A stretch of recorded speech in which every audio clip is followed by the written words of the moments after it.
Assalamualaikum warahmatullahi wabarakatuh.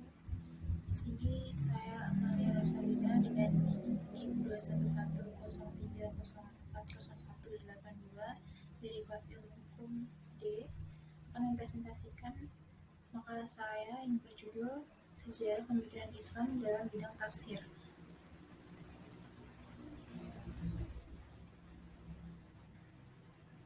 Kita beralih ke pengertian metode tafsir.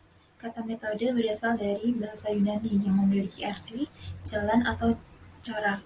Dalam bahasa Inggris ditulis method, dan bahasa Arab menerjemahkannya dengan thariqat dan manhaj. Sedangkan dalam bahasa Indonesia, kata tersebut mengandung arti cara yang teratur dan berpikir baik-baik untuk mencapai maksud dalam ilmu pengetahuan dan sebagainya. Cara kerja yang bersistem untuk memudahkan pelaksanaan sesuatu kegiatan guna untuk mencapai suatu tujuan yang ditentukan. Sedangkan metode tafsir adalah cara yang digunakan untuk menafsirkan Al-Quran. Masuk dalam perkembangan metode tafsir. Sejarah perkembangan tafsir dimulai pada masa kenabian dan para sahabat Nabi.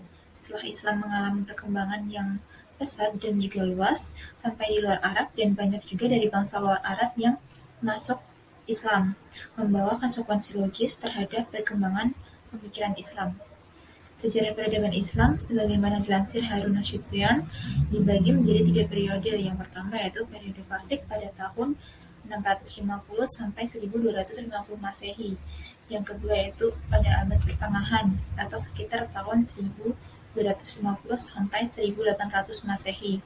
Dan sekarang yaitu zaman modern sejak tahun 1800 Masehi hingga sekarang.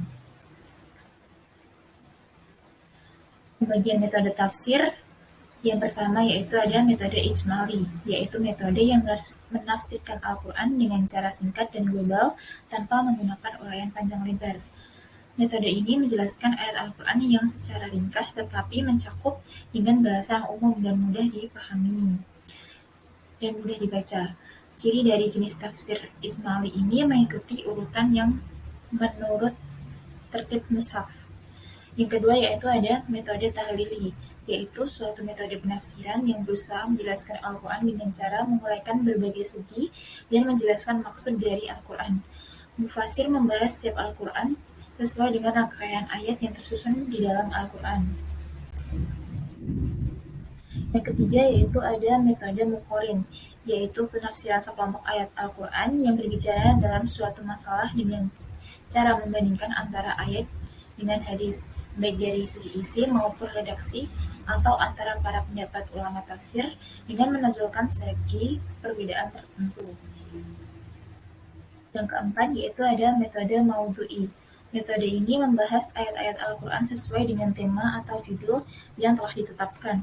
Semua ayat yang berkaitan akan dihimpun kemudian dikaji secara mendalam dan tuntas dari berbagai aspek yang terkait seperti asbab al-nuzul, kosakata, dan sebagainya. Beberapa di antara ini nanti akan ada tokoh mufasir dan juga pemikirannya. Yang pertama adalah Quraish Shihab, adalah seorang tokoh mufasir Al-Quran terbesar yang pernah dimiliki oleh negara Indonesia. Kemampuannya dalam menafsirkan ayat demi ayat dari kitab suci tersebut telah menghasilkan suatu karya monumental, yaitu Tafsir Al-Misbah. Yang kedua ada Buya Hamka. Metode penafsiran yang digunakan Buya Hamka dalam Tafsir Al-Azhar adalah dengan menggunakan metode tahlili, yaitu metode yang mengkaji ayat-ayat Al-Quran dari segala segi dan maknanya, menafsirkan surat demi surat, ayat demi ayat sesuai urutan mushaf Utsmani, menguraikan kosakata dan lafaznya, menjelaskan arti yang dikehendaki, sasaran yang dituju, dan kandungan ayat yakni unsur balaghah, ijaz, dan keindahan susunan kalimat, menisbatkan hukum dari ayat tersebut, serta mengemukakan kaitan antara yang satu dengan yang lain, merujuk kepada asbab nuzul, hadis Rasulullah, riwayat dari sahabat, dan tabi'in. Yang ketiga yaitu ada Abu Bakar Ibnu Al-Arabi, dikenal sebagai ahli di bidang fikih, usul al-fikih, tafsir, hadis, dan sastra Arab. Karyanya ini di bidang tafsir adalah Ahkam Al-Quran, yang menjadi salah satu rujukan penting bagi penafsiran ayat-ayat hukum Al-Quran berdasarkan mazhab Malikiyah. Berdasarkan pernyataan tadi, dapat disimpulkan bahwa tafsir Al-Quran merupakan suatu wilayah intelektual yang semakin mendesak dalam proses pemecahan masalah umat Islam.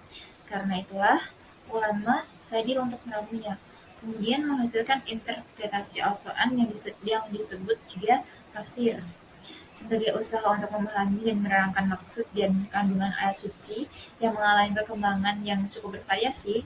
Cara penafsiran Quran tidak lepas dari perbedaan kecenderungan, motivasi mufasir, interest, perbedaan misi, dan juga perbedaan kedalaman dan beragam ilmu yang dikuasai, perbedaan masa, lingkungan, dan perbedaan situasi dan kondisi, sehingga menimbulkan berbagai corak penafsiran yang berkembang menjadi aliran yang bermacam dengan metode tafsir yang berbeda pula. Mungkin hanya itu saja yang dapat saya sampaikan. Kurang lebihnya mohon maaf. Wassalamualaikum warahmatullahi wabarakatuh.